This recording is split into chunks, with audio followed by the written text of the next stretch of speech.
ni kita makan dekat butik Roti Maria. Meja kita nombor 8.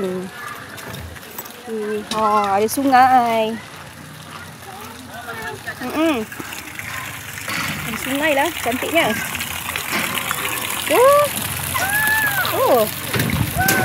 Boleh mandi sungai. Actually ni tempat makan pizza. Alah tak apalah, lepas tu. Sayang, kakak. Jom. Jom, pergi kat meja dulu. Ni, okey nak mandi sungai. Okey. Dijaga jap ni. Tak, jom. Jomlah bawa sekali lah. Kita makan masak lemak dekat tepi sungai. Jom. Kakak kat situ.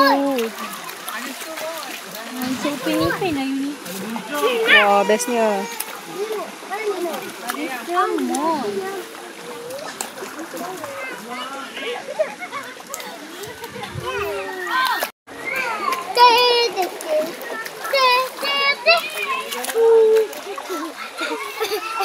Kita makan dekat butik Roti Maria. Makan pizza.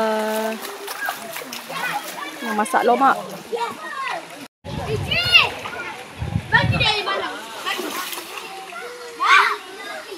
Bestnya mandi sungai.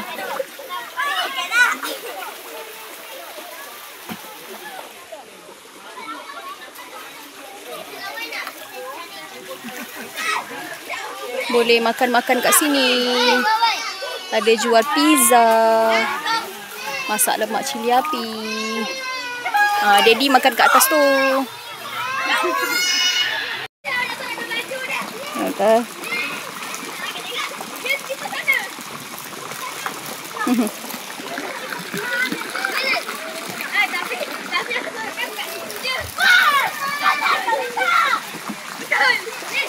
Bunga kantan banyaknya.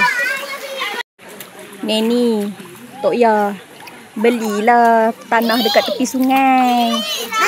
Cucu-cucu boleh mandi. Nampak tu? Ni kita orang dekat butik Roti Maria. Makan pizza kat sini. Lepas tu ada masak lemak cili api. Tempat ni dekat Nilai je.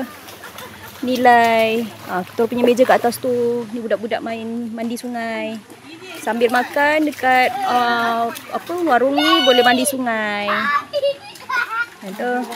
Tok Yang dengan ni belilah tanah dekat dengan sungai.